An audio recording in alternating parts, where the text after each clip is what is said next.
Don't forget to check out our sponsor, Molly Morris, at M3 Virtual Accounting. If you have some kind of small private virtual business like self-publishing, a podcast, maybe you rent out a room on Airbnb or you have an OnlyFans and you need somebody to assist you with figuring out what you owe in taxes, I cannot recommend Molly Morris enough. She will work with you not only on your budget, but with your budget for her fees. And I just wish to God I had hired her years ago because she has been invaluable. Again, it's M3 Virtual Accounting, totally free consultation where she will go through everything with you and find out how she can help. And let her know, if you do this, that I sent you. This is an Unspoiled Network podcast. This is Some Spoiled, a Song of Ice and Fire to the co-host switcheroo, the rereading Return to Westeros and Marine, spoiler edition, uncut, uncensored, and probably inappropriate for most audiences. In this episode, we are covering chapters 10 and 11, Jon and Daenerys. In these chapters, Jon has a lot of people muttering and unhappy, and he's just kind of going, well, sucks to suck. Meanwhile, Daenerys has locked up her dragons, and she doesn't seem happy about any of what's happening. Nobody's happy. Everybody's sad. Welcome to Unspoiled.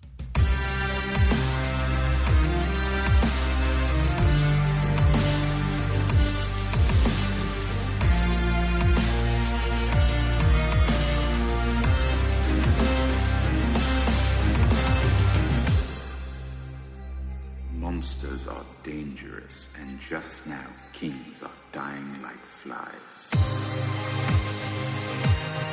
I am the king!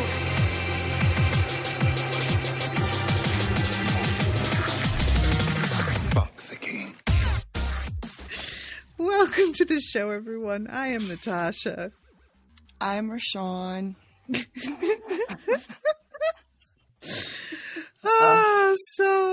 So you know, whatever. How's it going? Everything's great. Everything's fantastic. Things could not be better. Could it be any better? So, yeah, we're in a stretch of chapters here that's a little bit of a bummer. And Rashawn and I are in a stretch of our own that's a little bit of a bummer. So we're going to be punchy, and I hope everybody can just accept that as a lighthearted relief from the tedium of everyday life and fantasy life. You know, like sometimes you come to your books of fantasy for the escape of it all. And I know what these books are. You know, I know that we spend a lot of time, you know, mucking around in the dark. I get it. But it would have been nice. I'm saying it would have been okay to have 2 chapters that, you know, a little on the positive side. You know, give me some adventure. Give me some high points. Give me a small victory or a large one.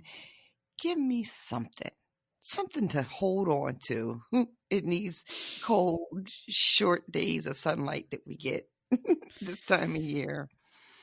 And I open the chapters, and what do I get instead? Yeah. I get Mance Rayder being burned alive. I get chained up dragons.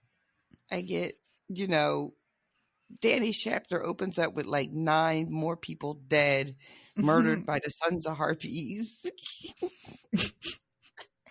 And all I can say is, this is what I'm choosing to do with my free time. You chose this, Rashawn. Yo, listen, guys. Well, I don't know if I should tell you this, but Rashawn, I don't know if you saw what next week's chapter is. I did. I saw it like just now when I was opening a book to record because I generally don't look at the next chapter, but I just slide a bookmark in on whatever the last page is I read. But just now flipping my book open to start here, I saw it, and I don't know if you heard a heavy sigh, but that would be why there was a heavy sigh. Okay, that makes sense. Because, yeah, I was like, oh, boy, it's going to just get a little bit grimmer can't help it. I need to hit the lottery or something between today and next week to make me be able to tolerate what I'm in for. Oh, man. So yeah. All right. This section, I mean, like you said, Jon's whole thing is not a soul is happy with what he's doing on either side, but there isn't really any better way to handle things. No. Because he's in an impossible position. He is stuck between these powers, and everybody is like, well, you really should stand up to him. And I really want to go like, how? And he asks Bowen Marsh, like, what do you want me to do? He has way more men than us. Like, what do you think? Mm-hmm.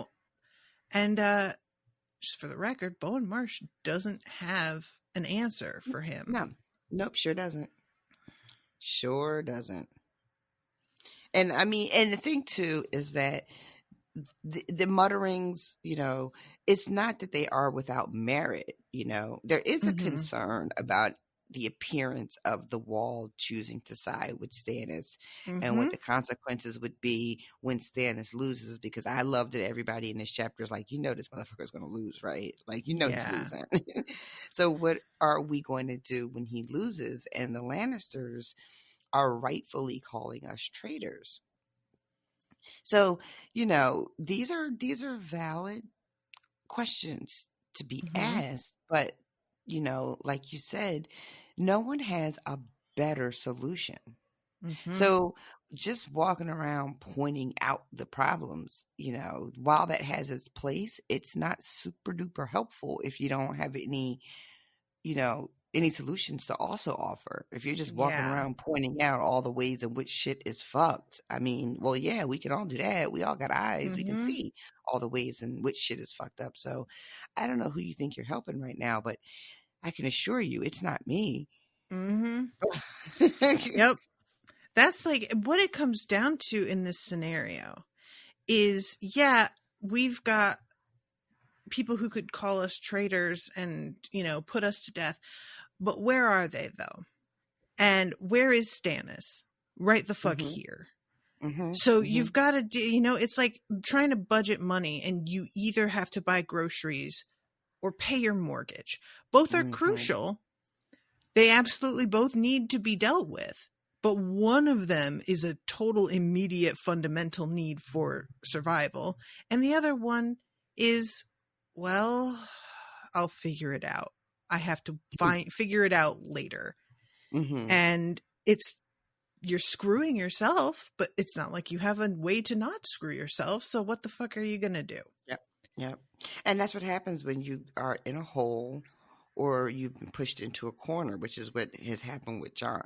And and the other thing that Jon keeps reminding everybody of is, hey, let's not forget, we were about to get our asses handed to us. It was a real good thing that Stannis showed up, and we low-key owe him a little bit of a debt. And nobody wants to hear that, though. And Jon mentions, and what am I supposed to do with him? Because he's got guest rights. I'm supposed to kill him? So now you got me killing a king and violating guest rights? Like, come on.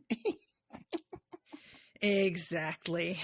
So I also had to chuckle, too. There was and this is a little bit later in the chapter, but when Stannis is, because y'all with Stannis, I just can't with Stannis sometimes, a lot of the times, most of the times. He is so self-righteous while he is racking up these moral crimes. I swear to God, this man is disconnected from reality in a way that I can only envy. I wish I had this type of certainty in my own actions, despite being completely unfit to hold those opinions. Like, Right. must be nice. Must be really nice. Right. He is like 2.5 kinslayers at this point, right? Mm-hmm. I'm only gonna count Edric as a half because the intention was there. They just didn't get their hands on him. Agree. So that's like a half a point. And he killed his uncle, well, his wife's uncle. Does that count? I don't think if they're not of your blood that it counts, but don't quote me on that. Yeah. All right. So maybe I if don't know nothing if that else, a holds half up in point. court. and then Renly. So, and I know he feels like he didn't really do Renly, but you know you did, sir. Mm-hmm. You know you did. You can lie to yourself and try to lie to me, but you know you did. Yeah, 100%. In his heart, he knows too. Yep. And yet to hear him tell it, man, it's me or the everlasting night. What I love is that George R.R. Martin has created a character who has been right and has had a valid complaint for so long that he has reached this like crazed point where this doesn't make any fucking sense, bruh. You know it doesn't. But he has so much resentment over being wronged. Like, and it's valid, you know, that he can't let go. And it reminds me a lot of Cersei, where, you know, she's held back because she's a woman, and she's right about that. Like, a lot of her complaints about how she's treated because she's a woman are really valid. But also, you need to like look around and start coping with the reality you're in. And he is more motivated by the right thing than she is, but the resentment has resulted in the same like type of action. Yeah, it's resulted in the same sort of, with Stannis, I would definitely call it like a corruption.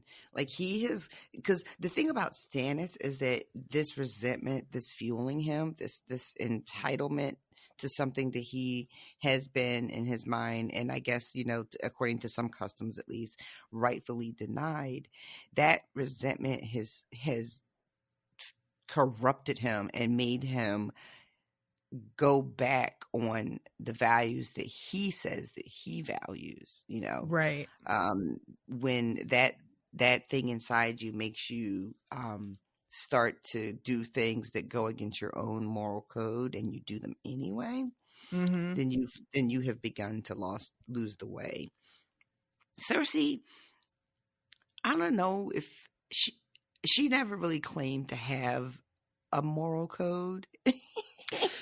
Yeah, I mean, really, it's just like Lannisters before everybody else, but that has not even really held up in the end. Yeah, so it really has. It really. How about that? But yeah, so for Cersei, it's not as much like Stannis is just a hypocrite now. He's just a fucking hypocrite at this point. Where Cersei, I don't think it's so much a hypocrite because she is still doing everything that seems very in line with her character. And I don't mean her character as a character of fiction, but I mean like her character, as a creation, you know, like what her moral compass would be. She still seems to be kind of in line with her own moral compass, even though how moral that moral compass is up for debate. Indeed, you know, that's yes. a separate conversation. But Stannis has just chucked everything that he claims he stands on. You know, he's just thrown that shit right into the fire with Mance. And sorry. That came out way more disrespectful than I meant. That was cold-blooded. It was. What can you do? Listen, I mean, if we're going to be talking about him, we may as well embody the traits that he seems to hold so dear. So cold-bloodedness that verges on disrespect seems fair. And that's where we start this whole Jon chapter, is at the execution of Mance, and it's gruesome.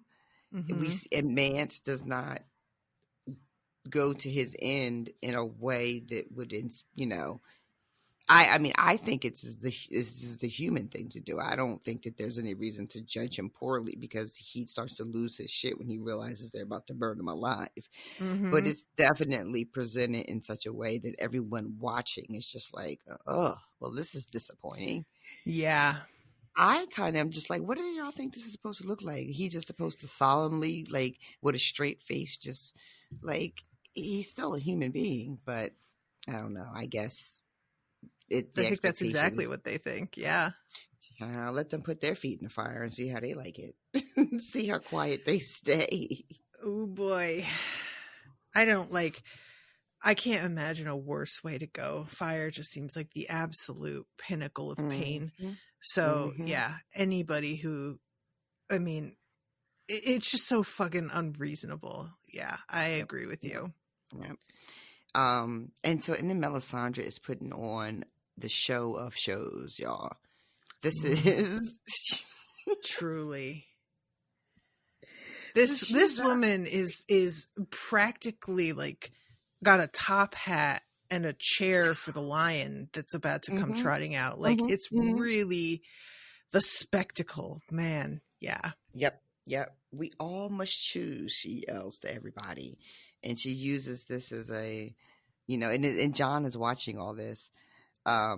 Because when Stannis comes out, he's, after she's done with the whole, like, there's only light, darkness is good and evil and all that jazz. And Stannis comes out and telling the free folk, you can go out there and die, or you could come and rock with me. And Jon is like, yeah, that's a real nice choice you're giving them, because it is no choice at all, really. Yeah. But it's presented in this way to make, like, people without power make it seem as though they actually have a choice or a vote, one might even say, to make them feel like commentary. To give them the illusion that they have a choice in the matter when there's really no choice at all. And they bring this horn out. Child, we were so worried about this horn. Listen, this horn, talk about disrespect. The fact that they burn this thing is so, I mean, it's supposed to be something that can take down the wall. So in theory, I should be like, good, get rid of it, because we need this fucking wall real bad. Don't let that hang around. But there's something about, like, anything that's that powerful and magical and that ancient. And I'm just going, no, what? No, don't you do that. That's okay. She's doing it. Oh God, she's doing it, Yeah. It feels kind of like I agree with you. Like, that's a very dangerous weapon. It probably shouldn't be out in the world lest it fall into the wrong hands. And also at the same time, it's like burning that seems like it's going to have some real consequences. I don't know what they are exactly, but it feels like that was really disrespectful what you just did. And now something is going to need an answer for that. Yeah. And I can't even begin to imagine what that would even look like. But when it burst into flames, my immediate reaction was like, oh,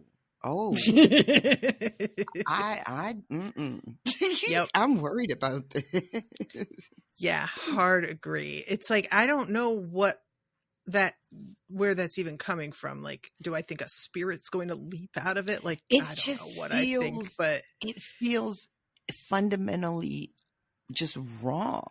But I can't really articulate why, but it just feels there's a wrongness to it. And I'll tell you, I had a similar feeling, even though it wasn't as intense, and this might be just more out of like empathy, but the making of the free folk burn little bits and pieces of weirwood trees and whatnot. Yeah. This also felt very much like and I know that these books aren't really about this thing. This is probably something that would show up in a different type of fantasy. But this felt like you trying to wake the gods and have them fight, ain't you? Right. Right. Like, Exactly. like if this was Dresden, then there would be real consequences to this Oh, shit, this right? would be no good. Yeah, it would be like, and this is, this is something that conquering peoples really did in the past, was like come in and be like, oh, our gods are the gods now.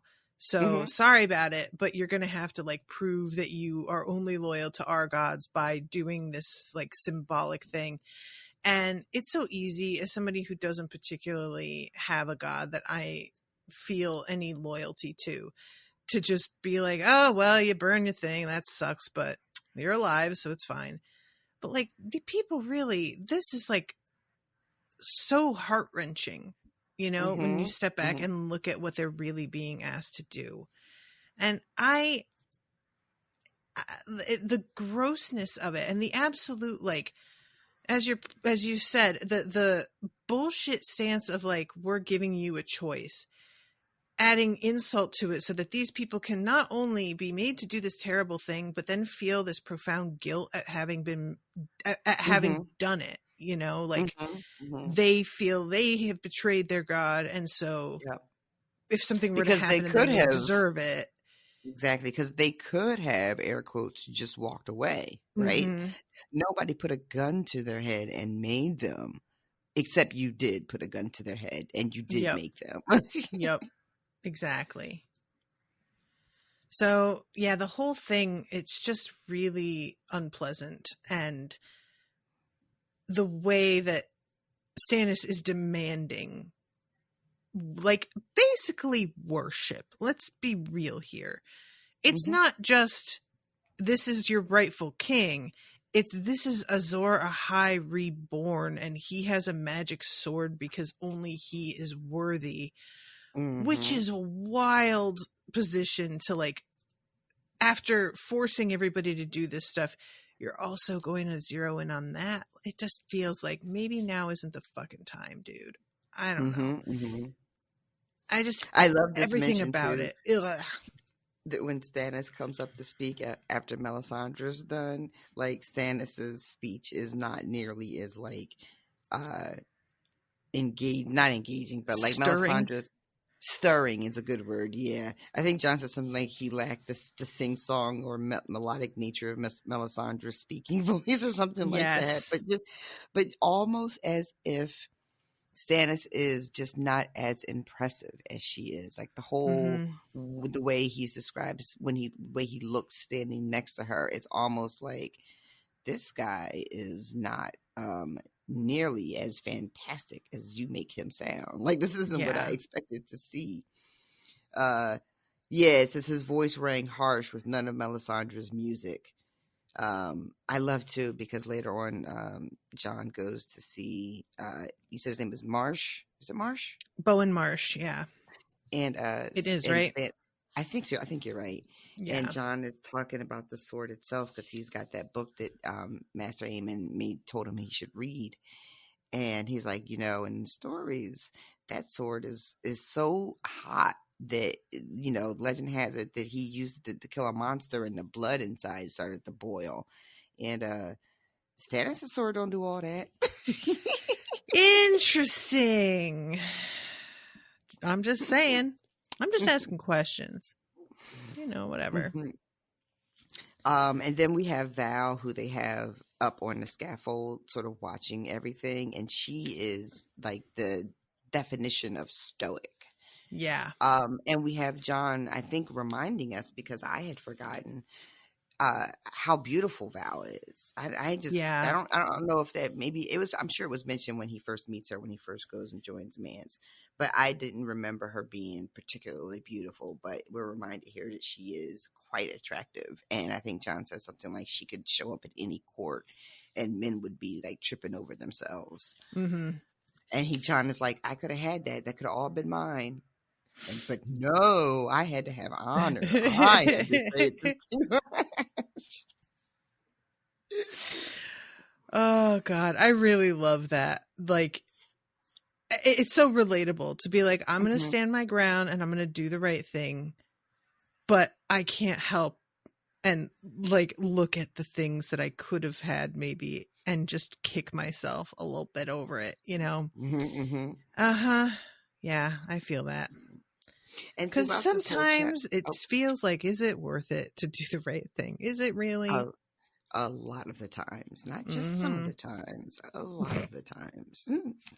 And one of the feeling that's going throughout this whole chapter with Jon, and we see it again in Dany's chapter, is this like loneliness and isolation.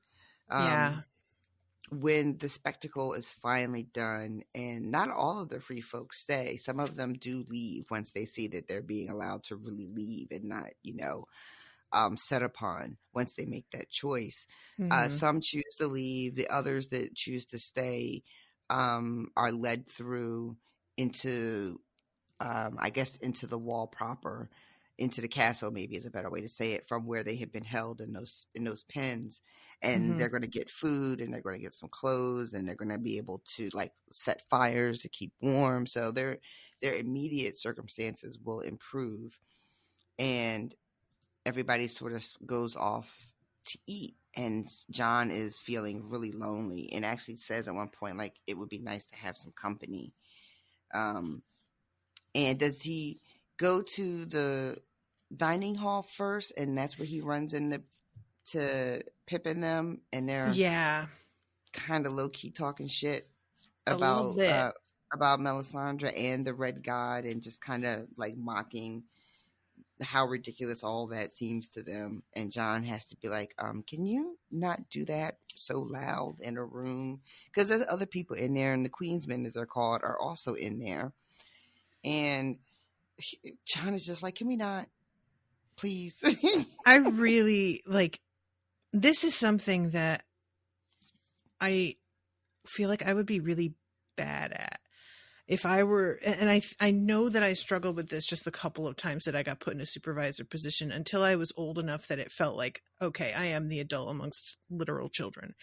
But the idea of transitioning from being a friend to being the person who represents the entire organization and is in charge of like enforcing a certain code of conduct.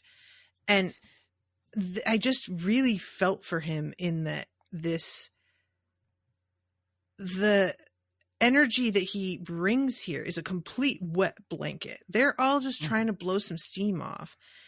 And he feels like he absolutely can't just let that slide. And I can't decide if he's right or not, because I kind of feel like he should just let that slide. Like he can. He's not choosing to, but that's not the same thing as like, it would be a bad idea if you did. Do you know what I'm saying? Like, what do you think he should have? I think telling him to maybe pipe down, like the initial sort of warning of just like, making fun of another person's god is dangerous and kind of silly. And then I think Pip comes back with something like, well, if you don't like it, let him, strike me with lightning right now then. And so I don't think it was wrong for him to say something. I think he needed to say something. But I don't know if Jon needed to go quite as hard. But he got put in a rough spot because the initial chastisement, Pip should have just been like, you're right. My bad. Yeah. but he doesn't. He like claps back. And then once he claps back, then somebody else at the table jumps in. And then it's not like out of control. Like it doesn't break out into a riot, but it begins to show the cracks. Like, Jon stopped to say something, and instead of everybody just being like, okay, word, your Lord Commander, you're right, my bad. They don't. They buck a little bit. One of them is like, well, she won't leave our gods alone because, and then like they took, because, some of the men of the Night Watch are like, worship the seven and worship the old gods. And so they are also offended by Melisandre making the wildlings burn the weirwood trees. which is something that I don't think occurred to Jon when he was watching it. Like, he was so focused on what the free folk were thinking and feeling in that moment. I don't think it occurred to Jon that this would be insulting to a good number of people here. Yeah, I agree. But yeah, but then it's this sort of just spirals, and it ends with Jon having to be like, watch your fucking mouth. That's what I'm talking about. And it's just hard to watch, knowing, as you've mentioned, that he is lonely. But that the whole point of what he does is that he can't just be their equal anymore. Like, that's out. Yep. That's out. That's over. That's canceled. And one of them even tries to be like, okay. Well, do you want to sit down and have dinner with us? And he wants to so bad. Yep. And he has to say, nope, I have work to do. I can't sit with you guys. And has to like turn and walk away, which is going to just further deepen the divide between all of them. Which kind of has to exist now because of his station. And it is a sad sort of reality when you get elevated like that over people who had been your peers, and then suddenly they're your subordinates, and everything changes and you can't go back as much as you might want to. It made me really sad. And then later on, he's just like, it's just me and Ghost doesn't even count because, you know, he's more than a companion. He's practically me. It was so sad. Yeah. So, I mean, like, and the whole, the conversation with Bowen Marsh is sort of similar as with his friends, where it's somebody who is like, listen, I don't think this is like right. We're going to be cursed for this. And when Jon sort of is like, this is what we have. I don't know what other choice we have. Then Bowen is like, all right, well, you know, I don't like to be a snitch, but a lot of folks feel like you're being too friendly. And that whole energy of like, people are saying, it's either, and I'm not talking about here, but I'm talking about like in a hypothetical situation with any person, when you have, well, a lot of people are saying blank, blank, blank, either that person is full of shit and they're just trying to instill you with doubt, and nobody is saying anything of the sort, but they want you to be nervous, or they have been hearing enough that they are genuinely worried and kind of feel like somebody has got to warn them and tell them. Yeah. And I might be naive, but I feel like Marsh is the second.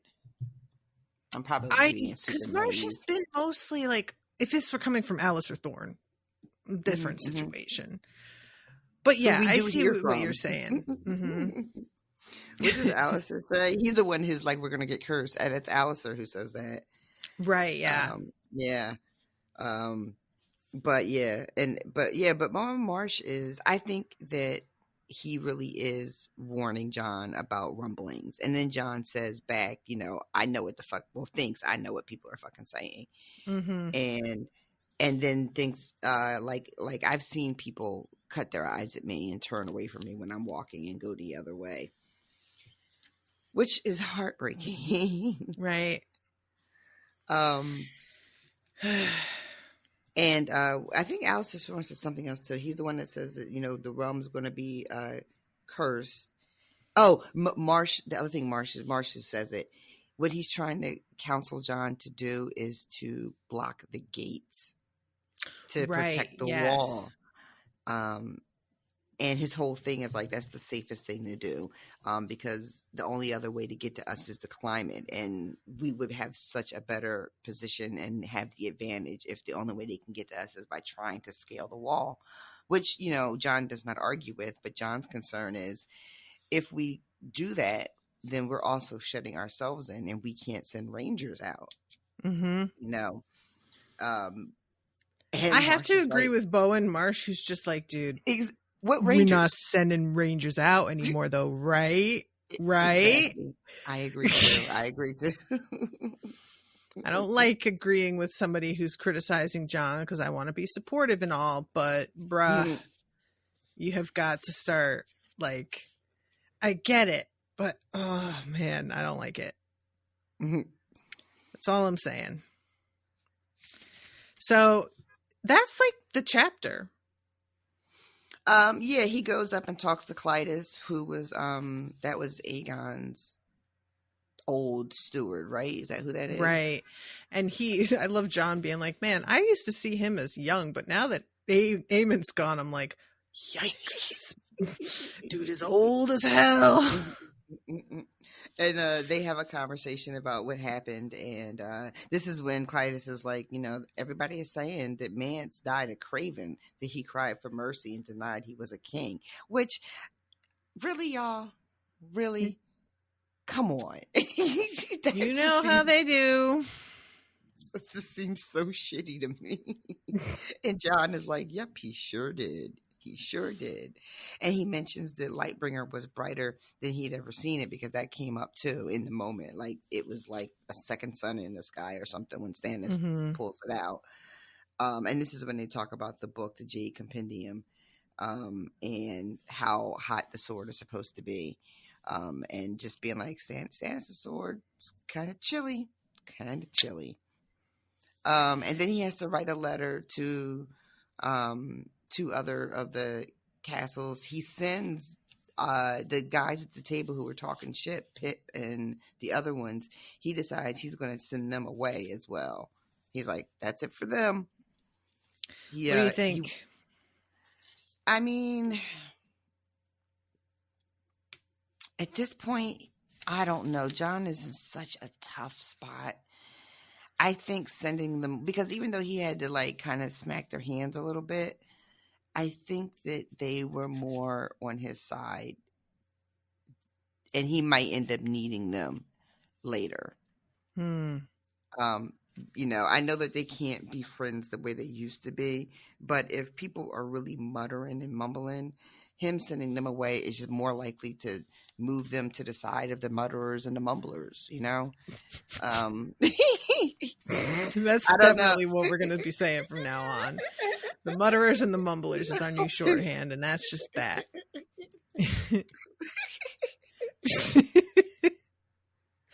But I think sending them away from Castle Black is going to be a mistake for Jon. I think that he needs, even if he can't rock with them the way he used to, I think he still needs his people around, and he has just sent a lot of people away, and I'm wondering to myself, well, who the fuck is left? Who's left here with you? Yeah, so it concerns me. I think that that's going to come back to bite him in the ass, but I'm just not 100% sure how that's going to look, but I think it will. Yeah, so he writes these two letters to send these two guys, to send at least some people away. I forget who it is. I think it's just I'm trying Pip to get to that spot. Oh, he sends Grin as well. He sends Grin and Pip to Eastwatch. Yeah. And Toad he sends to Shadow Tower. Yeah. And Halder. Yeah. Yeah, Halder and and Halder. Toad. Right. And it feels like he's having a hard time writing these letters, but it doesn't go into detail. It just says that it almost makes it sound like he had a hard time writing because his hands were so cold, but that is not what's happening. No. It's supposed to be, oh, for some reason he felt rain on his face, and it's like he was weeping. He was very much crying. That was a sad boy. That's what was going on there. Yeah. And he looks at Ghost. Oh, he looks at the bird and is like, I better outlive you, or you'll eat my face as well. Bird's like, damn right I will. And yeah, it ends with him just being like, this is my lot now, from now until the end of my days. And that shit is just, I mean, my God. Bleak. Just really, really bleak. And then it goes right into Daenerys' chapter, and she's waking up with this news. Yeah. She's waking up from a good dream too. Mm-hmm. Yeah. So what did you think about this? Because like, I know that when I read this the first time, I fully expected that we were going to open up with Daenerys still coping with the child that was attacked. And it takes a little while to get back to her thinking about that situation. Yeah. Yeah. I wasn't sure. Were you surprised by the way this went, or was that just me? I couldn't tell just how much time had passed exactly. So I was just like, when are we going to talk about what she did with the dragons and the little girl that died? Like, when are we going to get to that? And it took a while.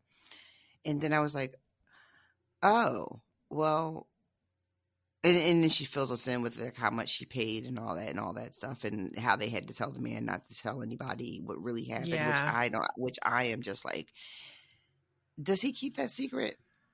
I don't know if he keeps the secret. That's the question. And she makes a really good point. She's like, if he just meant to incite everybody, he would have made sure he told his story when the hall was still filled with people, but there was hardly anybody left by the time he spoke up. But yeah, that she's waking up from a pleasant dream and not like a nightmare. I thought that's what this was going to be. I thought she was going to be like having a nightmare. But I guess she doesn't have to when her real life is like this. Yeah, I guess that's true. Oof. That's unpleasant. Yeah, Missandei is crying in the corner, and it turns out that one of the men that was killed was her brother. I forgot that she had like this relationship. I do too. With anybody. Like, I thought, I keep thinking it's all her all alone. And it turns out, no. That is, she is still like has somebody that was connecting her even in the midst of this terrible situation. And that made me so sad. Like, what I find interesting about the whole thing is that, so her brother was an Unsullied. Right. And my understanding of the Unsullied was that any kind of familial relationship, I mean, their literal humanity, well, not their literal humanity, but their humanity was beaten out of them. And so how did she maintain a relationship with her brother who was an Unsullied and would have gone through that process? Like, maybe she didn't. Maybe it's just the knowledge that he was still alive. But yeah, so my main point is that when I say like, how did she do it? I mean, like, I would have liked to have heard about that. Got you. Yeah. You know, because I'm very, very curious, you know, because she tells stories to Danny, but they're all from when she was very young. And that also begs a lot of questions, because I thought that they were taken when they were still very, very, very young and raised up, you know, as Unsullied, but they managed to have enough time together for her to have memories of him teaching her. I forget what she says. He taught her to climb a tree or something. Yeah. But something so like that. I just thought it was interesting, and wouldn't have minded hearing a little bit about that at some point in the story, because it's, you know, I remember what, you know, they, on the show, at least, I'm pretty certain that there was no brother that was an Unsullied in the show. I don't think so. And if I'm not mistaken, they actually have Grey Worm get injured at one of these brothels where the Unsullied go for comfort. Mm-hmm. Yeah, that's it. They involve characters that we know in the show a lot more than they tend to be in the books, just for the shorthand of it, for us to be invested. So yes, I'm wondering if that was sort of like a insert for, you know, this relationship with the brother that they, you know, didn't have an opportunity to bring up on the show, and that's where that came from. Or maybe Grey Worm gets hurt in the books. Like, I don't know. Things are wild right now, Marine. Like, it's a wild city, and there's a lot going on, and a lot of it is terrible. So yeah, so they have these guerrilla groups in the city, these Sons of the Harpies that are engaging in guerrilla warfare. You know, they're not fighting like hand-to-hand battles. They're ambushing people as they walk through the streets. 2 guys are killed because like they toss boulders on them as they're walking under a wall or something. And 2 are poisoned at a wine shop they're known to frequent. I forget how did some of the other ones go, but it's not like they're engaging in these street fights where Unsullied would even have an opportunity. They're not even coming at them like that. They're these quick attacks, and then they disappear back into the night.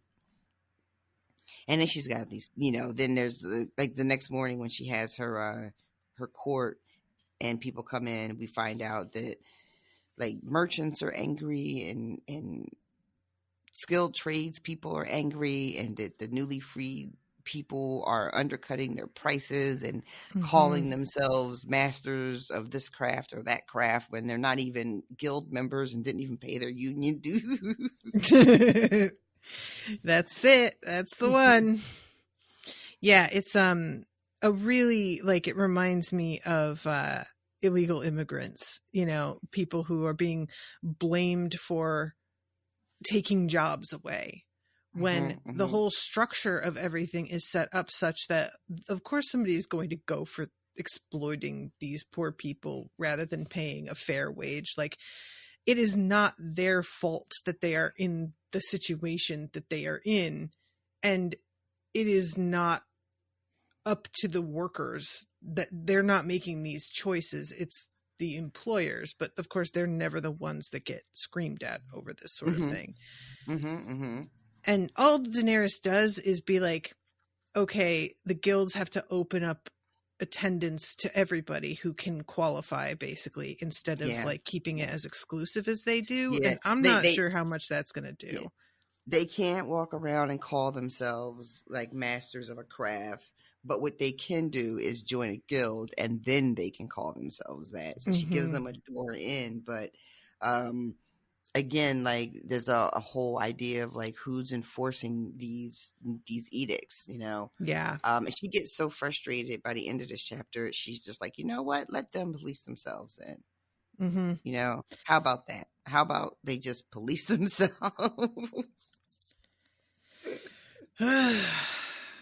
And as far as dealing with the murders, because the only person that they were able to capture is the wine cellar at the place where 2 were poisoned, and we don't even know if the wine cellar was like part of the plot. So she's like, all right, well, we're gonna try to find out. And at first she's just like, play good cop, and then towards the end she's like, you know what? No, don't play good cop. Play bad cop. Play really, really bad, terrible, awful cop. And this one was of the guys, really rough. Right, I forget his name, but one of them is like the one I think she calls Shave Pates. She's just like, well, we got him and his daughter, so maybe what I'll do is I'll talk nice to him, but I won't talk so nice to the daughter, and we'll see how he likes it. And I'm just like, good God, Danny. Yeah. I mean, to me, it really sounded like I'm gonna rape her, and she's just like, do what you think is best. And I was like, wow. Okay. My mind did not go to rape. Thank God. I don't know why. Normally it would have, but it didn't go to rape. It just went to, other types of physical torture. I may be wrong, but anytime that it's like, maybe I'll question his daughters more sharply, I just can't. That's what it sounds like to me. Right. I'm really surprised my brain didn't go there, because usually I do the same exact thing, because usually that's what the fuck they mean. But for whatever reason, my brain just didn't do that. Maybe my brain is tired and just did not need the added. I can't blame your brain for that. Yeah, I just did the horror that was on the page. I didn't sprinkle any additional horror on top. But yeah, the fact that she's so casually just like, do what you think is best, was really chilling. There's something about her saying this after watching the way things quickly deteriorate with Cersei, and how quickly she starts to just hand everybody to fucking Qyburn. Like, it's just nothing. Yeah. It really makes, like, because the last thing Daenerys thinks about herself in this chapter is that she's also a monster. And you know what? This chapter was not one of your best, ma'am.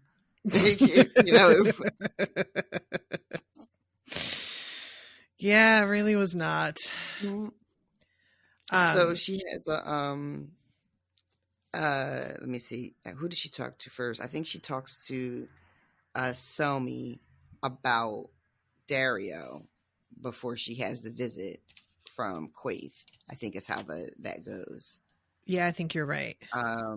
This is really sweet too. There's after all this is done, she has Miss Sandy come and sleep with her, and that's when she tells stories about what it was like growing up and how she misses her brother. And Miss Sandy calls Daenerys mother to us all, and yeah, that's a very sweet moment. But it's almost like doing that, calling her that makes Dany feel even more responsible for like protecting her people, and maybe adds a little extra oomph to the justification of like, I have to do whatever I have to do because these are the people I'm responsible for, you know? And then she starts thinking of Dario, and she asks Barristan,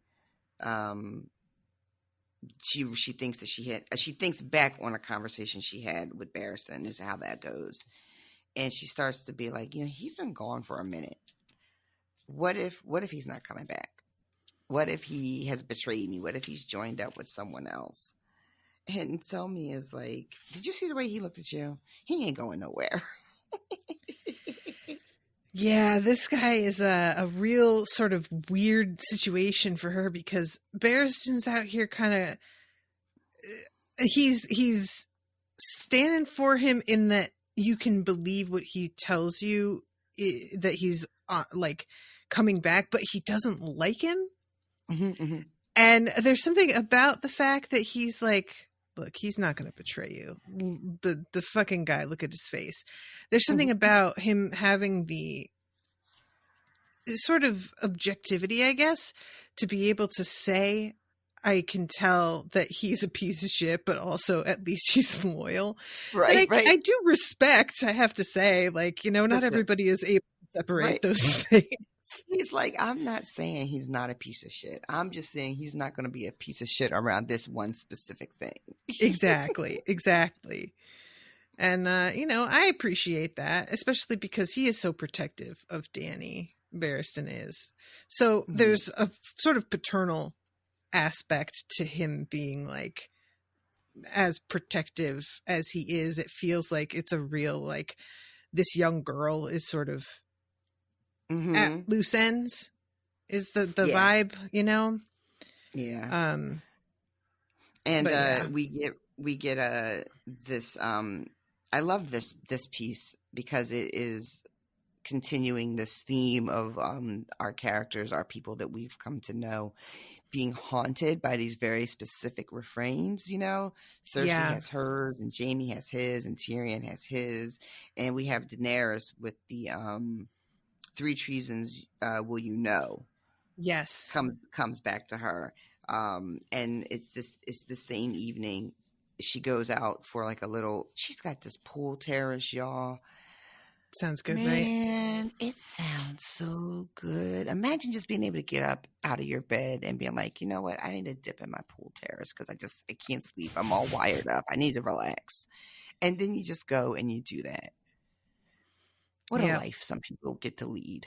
Not that there's like a real life Daenerys out there, but there was a girl that I went to high school with my senior year, and I will never forget it. I got the tour of her house, which was up in the hills in the Bel Air area because her mother was a producer, and she showed me her mother's like insanely huge master bedroom, which had like a sitting area within it and everything. And then the bathroom, it was this deep, like jetted tub with this huge picture window that looked out on the hills, and there was not another house in sight. All these plants, and then a pair of French doors that went from the bathroom to a plunge pool outside. Oh my God. And I remember just looking at it like, what the fuck? Like, how do people live like this? Only time I've ever even seen anything like that, and this is only on TV, was in a hotel room in Las Vegas, and it had something like that where it was like you could be on the inside and get into the pool, or you could open the doors and then you would be outside, and it was like a penthouse suite. And I only saw it because I was watching some ridiculous reality show. And whenever they take the show on the road, they always put them up in like the nicest places. I was watching some kind of wives reality show. And I don't remember anything else from the fucking episode except that goddamn pool. And because I was just like, what the fuck is that? Mm-hmm. Like you're so poor, you just are so unaware of like really extreme luxury.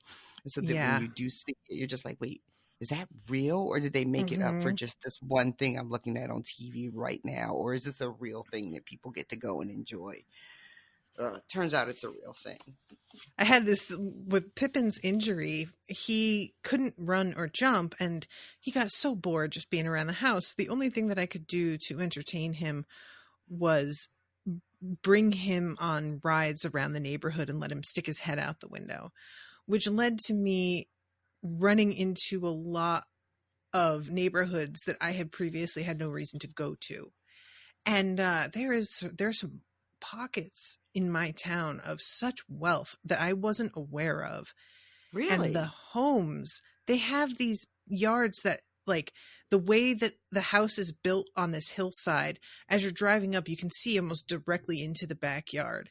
And it's like, it looked like a country club. Like, there's this huge in-ground pool. There's a volleyball court. They literally had palm trees planted around the pool area. They have this like elevated hot tub with one of those arbors that has like wisteria growing on it. One house? Mm-hmm. It was all in one house. They had like all of this. They had a water slide for the pool, a big one, like a tunnel type one, and a trampoline, and there was one other thing that I was like, really, that too? Oh, I know. They had like one of those fire pit areas, like from a catalog, where you've got $6,000 worth of patio furniture arranged around this big fire pit with another awning over it, and a bar area that's like got the grill built in.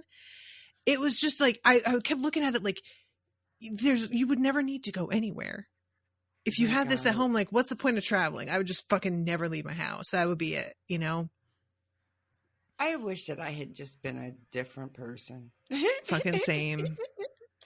I did not realize a lot of things. I don't know how happy I would be if I were a different type of person, but I'd like to see. That's really it. It's like, well, maybe life wouldn't be as good, but can I check? Just want to do a little experiment. That's all. Right, no big deal. Can I get a ghost at Christmas something or the other to just come real quick?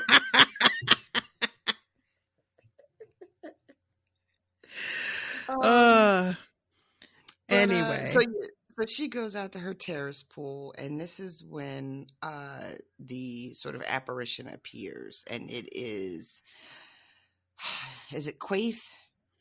I say Quaithy. I don't know if that's correct, but that's how I've always said it. Well, she shows up, and Daenerys knows it's her. Mm-hmm. Just immediately, just a woman is standing underneath the tree. She's got the mask on still, and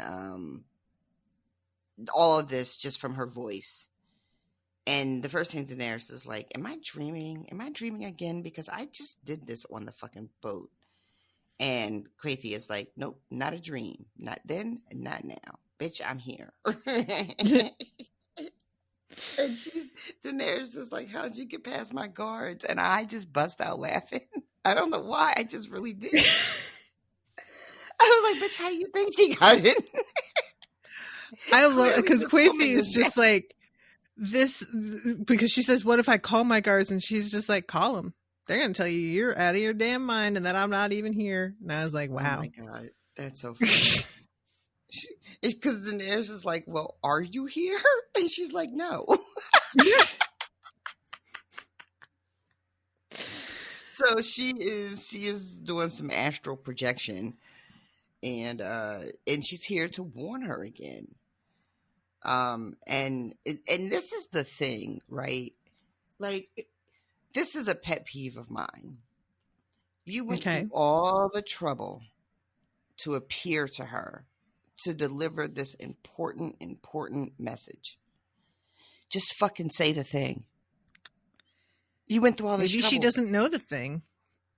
Maybe she's got the same like weird impressions that like Melisandre has, where it's just vague shit that she's like, okay, I know that this is a thing. I don't know what significance it has, what's going to happen. I just know that you need to be warned.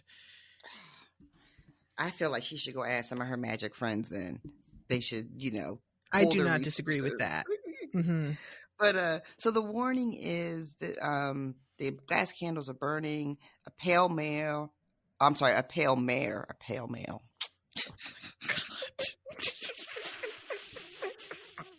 Also, tell me why I heard the pale mayo the first time you said it, and I was like, that's even worse. It sounds like that gravy you had. I don't want to talk about that. And you want to talk about your Cracker Barrel Thanksgiving? Stop it.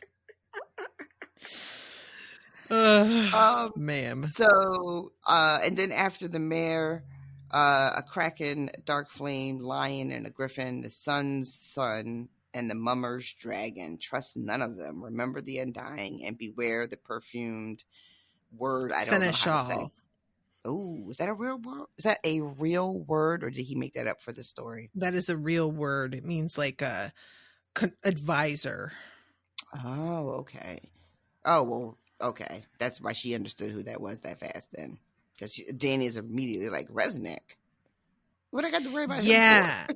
I have been sort of wondering about whether it's actually Resnick or not. Like, a part of me, because, well, I keep thinking of, oh my God, how am I forgetting his name? Varys. Because he's often described as being like perfumed. And, he isn't part of things. And I don't know if she gets info as far ahead as all that.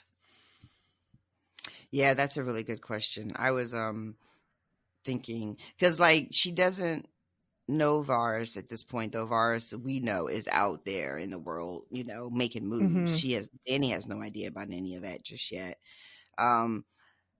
I was trying to remember who all was traveling with Tyrion, because we just met Griff and the other people. I couldn't remember if there was anybody else in that particular little group that would fit this description. I don't think Tyrion would ever be described as, perfumed. That sounded much shadier than it was intended, y'all. Sorry. I'm not even laughing because of the shadiness. It's just like, yeah, that's absolutely the last thing, except if you were describing like the stink of alcohol on him. You know what I'm saying? So, but she goes immediately to the people, which makes sense, right? You go immediately to who's around you.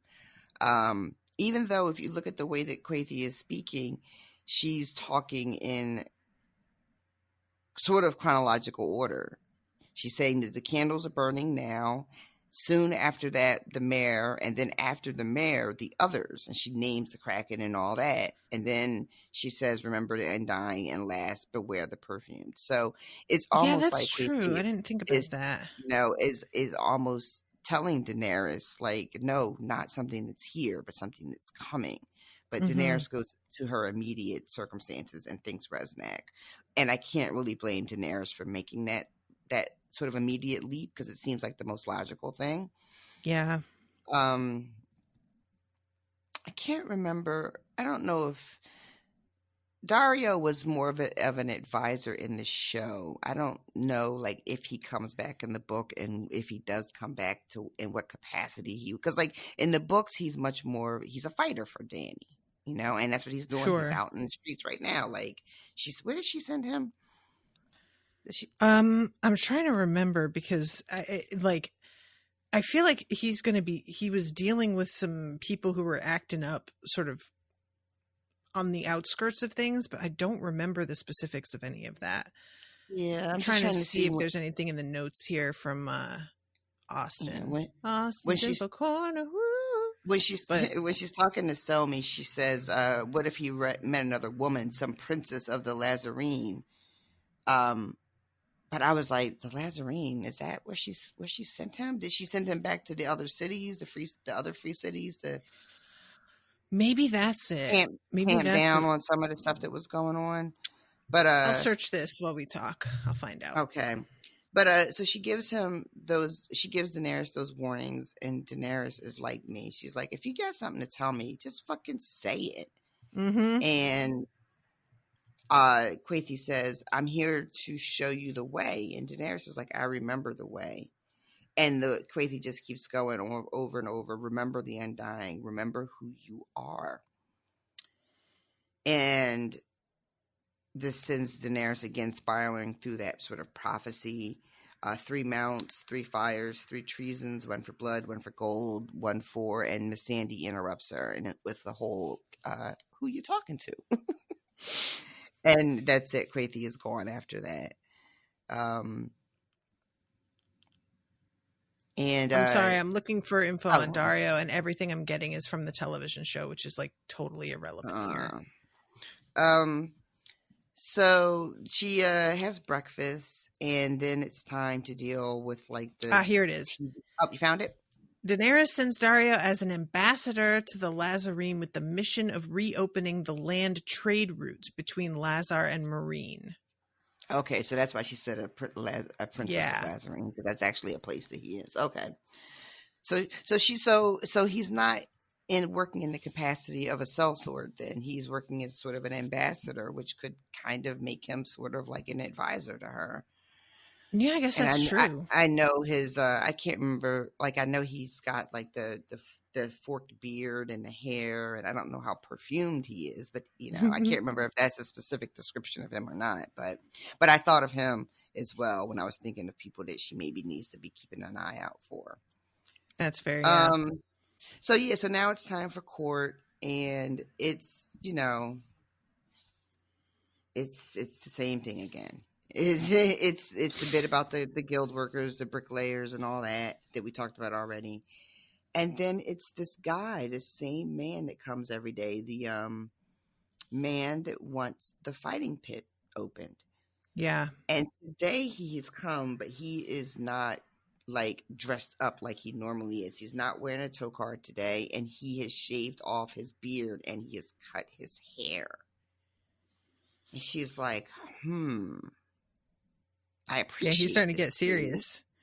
You know, and she's like, your barber has served you well.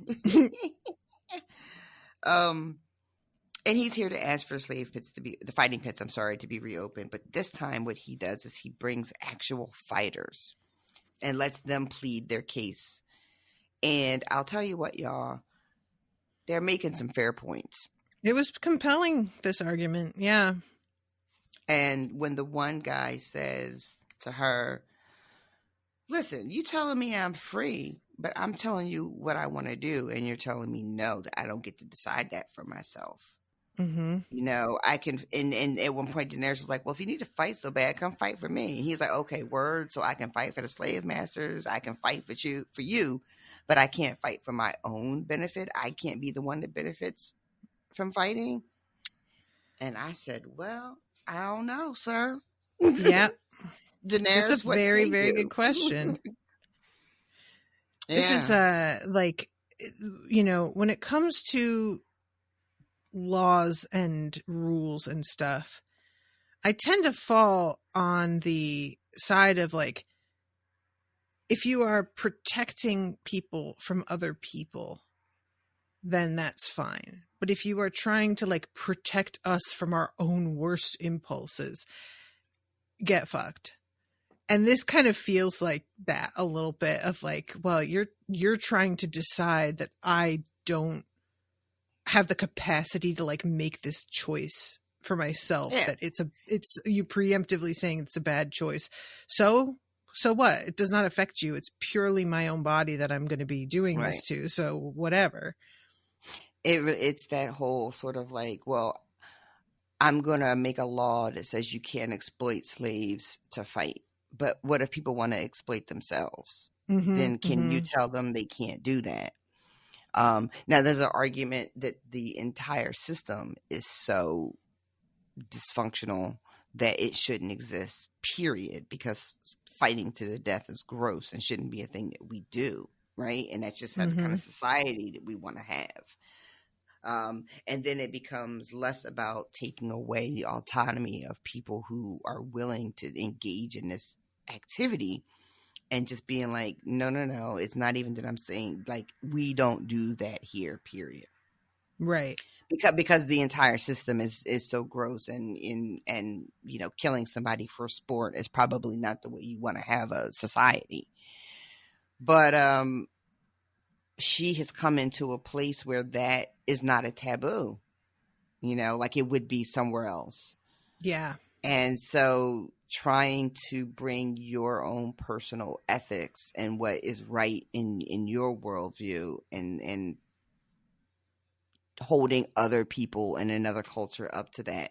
But then, like, someone could use the same argument I'm making loosely and be like, well, their whole society was also slave based, and she put the kibosh on that because, yeah, it should have been. Yeah. And also, I mean, I want her to put the kibosh on it, but it hasn't really worked out super well. No, so far, it's not, because she isn't taking certain things into consideration. So, and what this Hizdar has also done. This is how he got these fighters to come up and speak. Is that he has promised them half the fucking gate, half the box office. Once again, very compelling. Very compelling. And then one of the fighters actually tells Daenerys, before you got here, I was fucking sleeping on furs and eating meat every night. Now I'm in the streets and can barely feed myself. How has my position improved since you got here? Which is because, like, on the individual level, when you make a big societal change like that, there are going to be people who were doing better under that system, even if they were like, a slave, or someone who didn't have a lot of power. There's going to be a small, very small number of individuals who managed to benefit in that system because of something that they had that enabled them to occupy a place of privilege compared to other people in their circumstances, right? Yep. So you're going to have people who may have been enslaved but worked for masters that were wildly rich, and maybe they had a cushy inside job, or you had people in the fighting pits, but they were so fearsome that they did really well and they won all their matches, so they weren't really afraid of dying, and they got, every time they won, they got showered with gifts and shit. So for them, freedom is going to look like a step down. And they'll be willing to go back into the situation they were in because their day-to-day life was better. And that's a hard thing to argue one-on-one, right? Like, It's hard to argue with the guy who used to be sleeping on furs and eating, meat, who now lives on the street. But it doesn't mean that it was wrong to abolish the system. It's just like when you're face-to-face with that one guy, all right, yeah, your situation didn't improve, but it doesn't mean that it was wrong to put an end to the entire endeavor. But so that's what makes, like, so yeah, when they're in her face talking about, we want to do this and our lives were better and they will be better again if you let us fight, like, one-on-one, yeah, these are all very compelling arguments, but society-wise, it's probably not great. Yeah, exactly.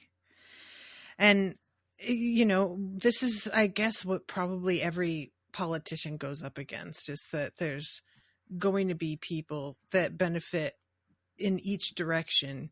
And the only people that it matters to in a system like the one that we currently have, the only people they're going to care about are the ones that can fund them. So Daenerys is in a really interesting position here where she can actually kind of choose what she feels is best, because she isn't beholden exactly to anybody except for the people asking, because she owes them.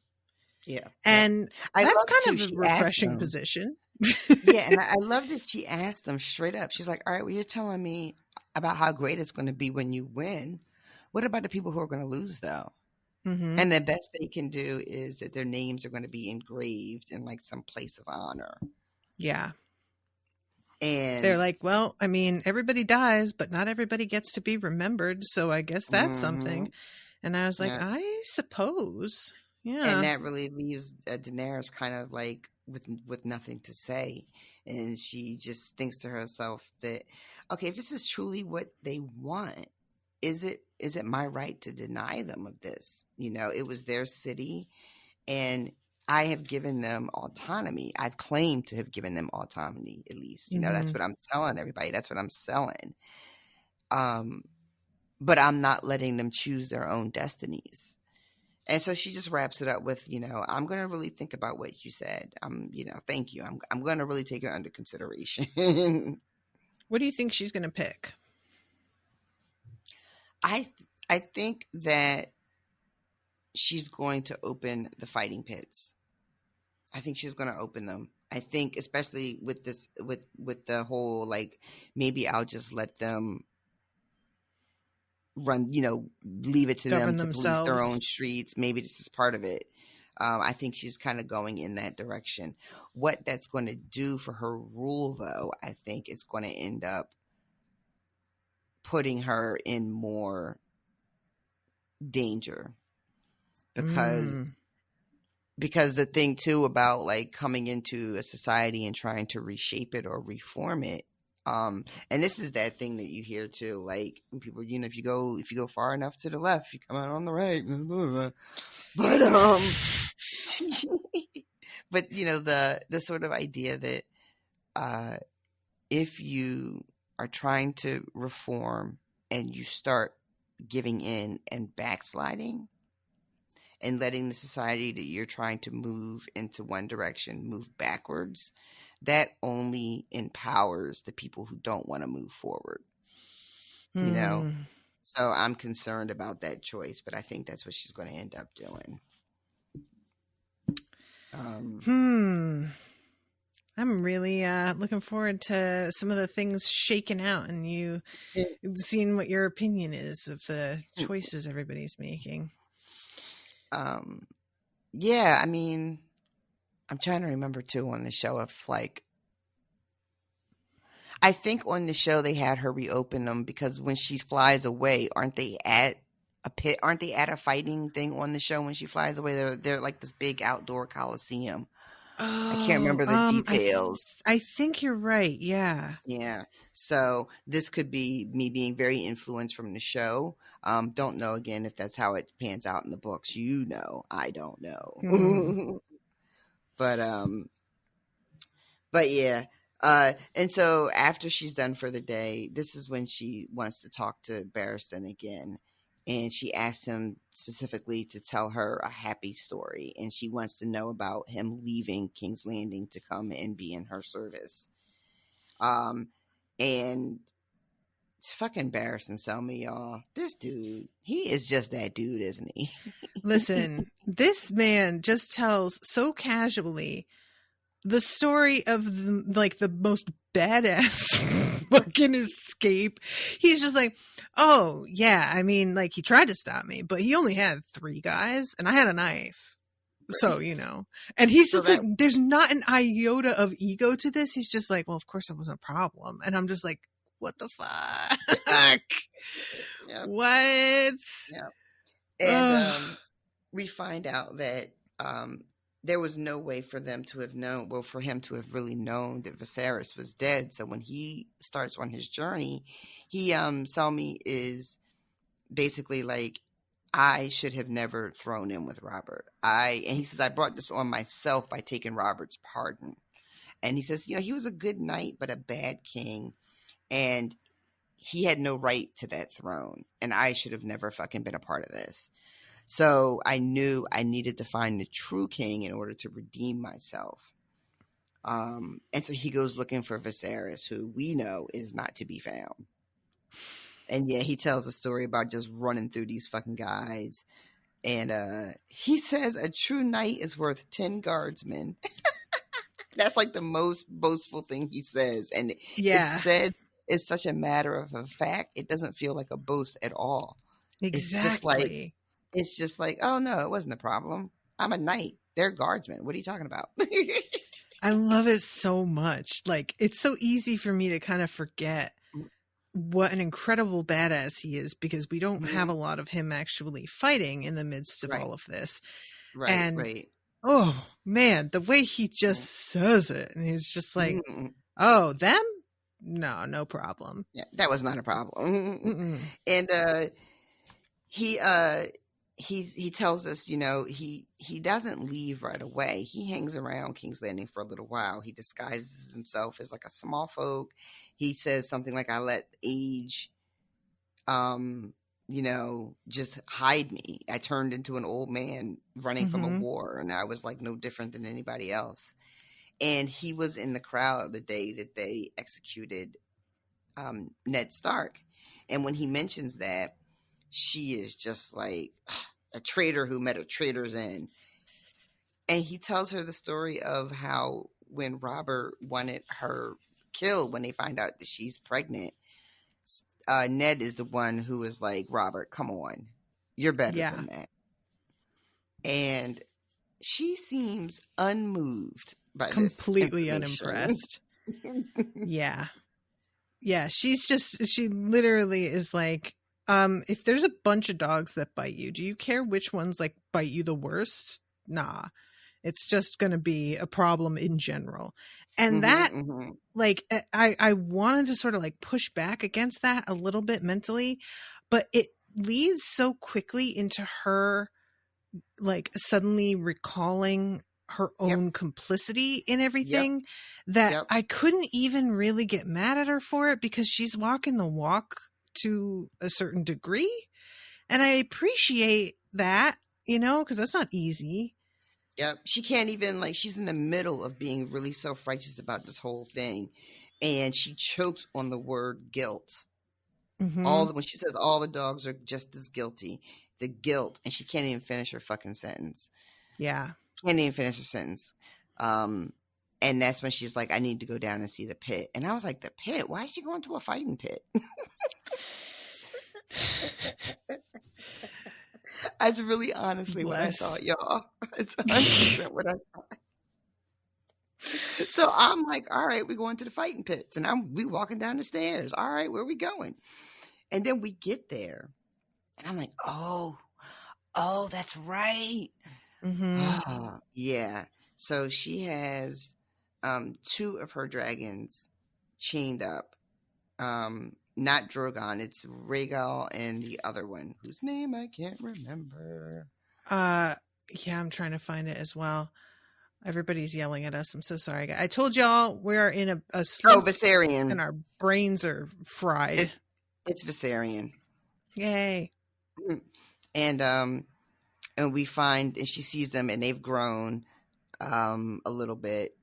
And she's just thinking to herself, like, what am I, like, how long can I keep them down here? Like, they've got enough room now, but, they keep growing. They're not going to be able to stay down here.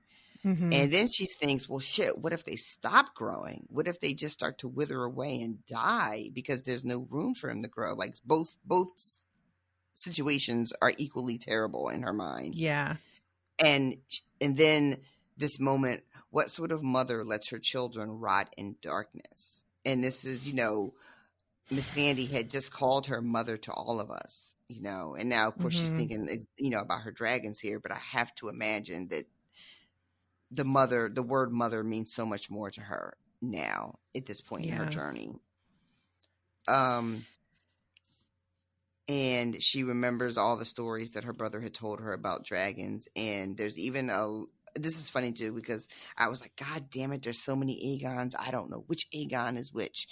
But there's a line about the third Aegon who had seen his own mother devoured by his uncle's dragon. And I'm like, is that Aegon and fucking Daemon and Daemon's dragon. Did Daemon's dragon kill? I can't think of her name. Aegon's mom was something with it. What's her name? Something with an Rhaenys? M? No, Aegon's mom. Oh, Something with an M. oh, I can't remember. I'm so Y'all sorry, know, everybody, but my brain. y'all know. But but I don't know if the Aegon from House of Dragon is the third Aegon or not. But I think it might be because of the quick mention of the uncle as well. So I was like, let me try to remember that. Y'all know good and well I'm not gonna remember that. But when I read it, I was like made a minute, like, for Sean, remember this. I know I'm not gonna. And so then this is Daenerys thinking about this little girl, Hezia. She was 4 years old, unless the father lied. He might have lied. I love this too. This whole thing that, like, this man has shown up and told this absolutely gut-wrenching, horrific story of how he lost his daughter. And no one, people aren't sure if he's telling the truth. And even some of her advisors are like, he could be lying. This could be anybody. It doesn't even have to be her daughter. And he could have killed her himself. He could have burnt the bones himself, But the sort of refrain of, but why would he lie? Yeah. But why would he lie? And if he were going to lie, and it would be to damage me, and he didn't do it in front of everybody like he could have done. So, yeah. So Daenerys ends up paying him some crazy number, like 100 times more than he would have gotten if it had just been like a lamb that had been eaten, and that the father should come every day on her name day. But part of this deal is you can't tell anybody, and somebody is like, you should rip his tongue out. I forget who it is. Fucking Resnick. Oh, is that who it is? I think it was. Yeah, I think it was. He is very like going to the most extreme solution right away. That's like his jam. I mean, and like, it's like a horrific thing to suggest, but this is also a story you don't want to get out. And this poor father is like, well, what am I going to say? People who knew us are going to ask what happened to her, where she is. And someone else is like, you're going to tell everybody she died from a snake bite. And then someone else is like, a wolf carried her off, or a sudden sickness. Just tell them whatever you want to tell them, but don't say anything about dragons. I think that's Resnick too, who says all of that. It's just like, I'm pretty sure. Make something up. The whole energy is just fucking make something up. Nobody cares. But people do care, sir. This man cares. His family cares. But nobody cares about him, about this little girl individually, except for this guy. So you can lie about whatever in terms of her getting killed, and nobody is going to care about that. Nobody's going to investigate that or wonder about that, probably because these sorts of accidents happen all the time. Yep, that's really what it feels like, right? Especially to poor people like you. You're nothing but like a little farmer, Your lives are, practically forfeit. So what does it matter? And Daenerys is watching all of this, feeling sick. And she's sitting there, and it has her thinking about, it says, not so long ago, one of her dragons had just ridden on her shoulder with his tail coiled around her arm. She had been able to feed him little tiny morsels right from her hand. And now they are these things that she can't even control anymore. Yeah. And she tells the story of how they were able to capture the two that they did. One, they just fed him so much that he just ate and got the itis and fell asleep, and they chained him up while he was sleeping. And then the other one, it was much harder, and I think probably devastating for her to watch, because they have to trap him in this heavy net and then drag him down those stairs to the pit. Yeah. And in Drogon, they couldn't even they tried 3 times to capture him and failed each time. And the last that she saw him, he's just like flying out into the sky. And it ends with her thinking, what have I unleashed on the world? I'm a queen, but my throne is made of burned bones, and it rests on quicksand. And like, without her dragons, how am I supposed to fucking conquer anything? And then the last line, which is like worse than John's. I am the blood of the dragon, she thought. If they are monsters, so am I. And that loops really nicely back to that thing where she was talking about, like, it's a pack of dogs. It's a pack of dogs. You don't just pick out the one. Yeah. So she comes right back to that and accepts that that's part of what she is as well, that she is complicit in the crimes. Yeah. For a young girl, she is much more, I don't want to just call it self-aware, but I can't think of a better I way feel to like say that's it the right right now. word. Yeah, than a lot of our other actors here, you know. Mm-hmm. Definitely running laps around Stannis, because we joked Oh about my him in God. the first chapter, you know. Yeah. Like, he is so disconnected from his actions, where she is really tuned into the choices she's making and the things that are happening, and even the things that she's not a part of necessarily, you know, she feels a responsibility for. You know, she didn't sick Drogon or whoever on that little girl, but she brought them in this world. She left them, she gave them free reign to be out in the world, and so she feels a responsibility for their actions, which, you know, love Daenerys as a character, and I don't, like, because I like her so much, I don't want her to feel guilty. But But also, yeah, she's just a lot more willing to hold herself responsible and take responsibility. And, you know, that is just it's a really easy thing to let yourself off the hook in general, but she has also done good things and is surrounded by people who feel very strongly that she is like a special and benevolent person. And so she could just listen to them and, you know, start to believe her own hype. And a lot of people do that. And I can't even blame them, because I get it. I don't want to make the attribute gender, but I thought it was interesting that in John's chapter, he's thinking about Val, and then he starts thinking about Ygritte and Gilly, and he says something about how women were always the stronger ones. And it was just a quick moment. But, and I mean, there's always Cersei out there to throw a wrench in any kind of like blanket statement you would make about gender in these books. Sure. So, you know, so I'm not going to be saying, oh, women are so much better in these books than men are. But yeah, Daenerys definitely has a willingness to be accountable that we don't see in some of these other main characters.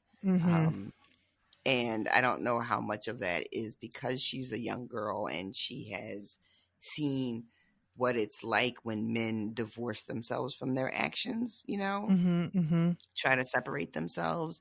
And because she, you know, as a woman, especially as such a young woman, she was so completely at the mercy of the men in her life. They got to decide, you know, where she was going and who she was going with and what she was going to do when she got there. That for her relationship to power is very different than the other characters' relationships to power that we see. That's true. Yeah.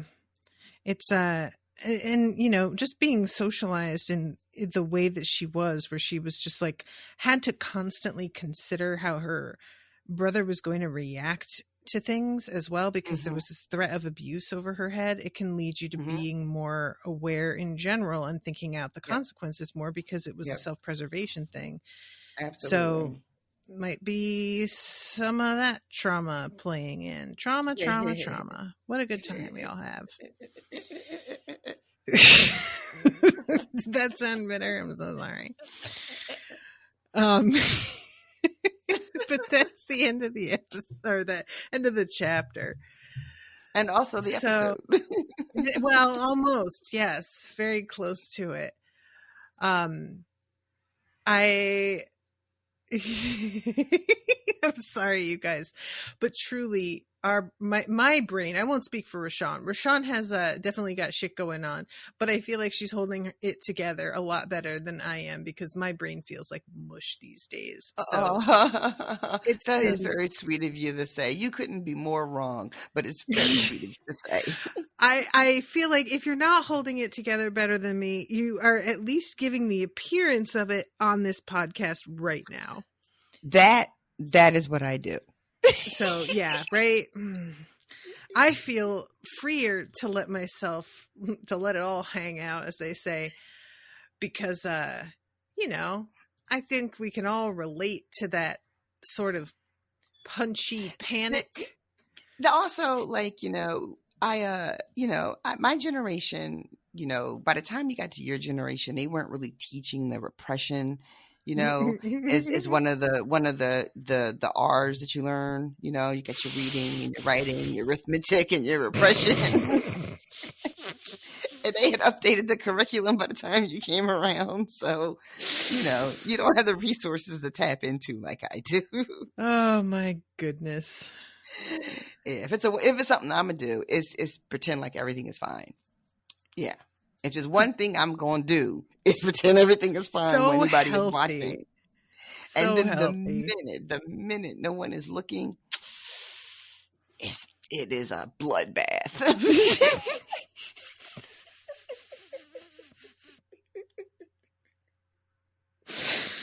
Oh, I shouldn't be laughing, kiddos, but I can't help it because what else is there to do? There's not what dick else is to there? do. Dick all. What? Now we've crossed the threshold. There it is. It's happening. Did you guys hear this? She just said dick all. I think that maybe I have to take back what I said. You never heard that? You never heard people use dick like that? Dick all? No. Like sometimes dick can be just instead of fuck. I haven't. I don't dislike it, just for the record. I'm a fan of it, but no, I have not heard it before. Anyway, all right. So I just want to say hi to new patrons. So, we got to do that. This week, we have Henry, Ricky M.M., Lily James, and Bethany Wilson. Welcome. How exciting. Thank you guys so much for joining up. Really appreciate y'all. Yes, we do. I know that it has been exceptionally hard out there for a lot of people. And, we're all feeling that. Well, we aren't all feeling that. And that's the problem, isn't it? But a lot of us are feeling that. And I just really appreciate any time folks are able to support us and let us know that we are important to them and a part of their lives that they want to keep there. I do love being a part of everybody's lives, though. Mm-hmm. Very much so. I do. And I've gotten some really nice messages. I have not been on top of replying to people, so forgive me. But just a really good response to our coverage of Hunger Games as well. So many people who had been wanting us to cover it. So, guys, if you haven't read it, if you're like me out there and you just kind of like poo-pooed the books and the movies for whatever reason, I poo-poo with the best of them. I really do. I will just blow something. I know that sounds terrible. I stand by it. Postcard but you guys, ideas. I will poo-poo with the best of them. All right, noted. But guys, join us. Please join me reading The Hunger Games. It is so fucking good, and I'm enjoying it so much, and I want everyone to join us. Please give it a chance. Just read the first book with me, and I think you're going to love it because I absolutely do. So I feel like if you don't like the book, if you aren't even like that into it, you will still enjoy our conversations about it because we are delightful. Well, there's always that. So if you want to hear us rant about capitalism and, get excited about thrilling fights and face-offs, this is the series. Yeah. Have you read already for the next recording that we're doing? No, I haven't. Okay, I just wasn't sure because I haven't either, and I can't recall exactly what's happening in the next ones, but I think I know, and I'm excited about it. I'm still trying to recover from the last one. Yeah. Oof. All right, everybody. We love you so much. Hope you're enjoying the coverage. And if you want to support us, go to patreon.com/unspoiled. Until next time, toodaloo, motherfuckers. Bye, guys. Joffrey, Cersei, Walder Frey, Meryn Trant, Tywin Lannister.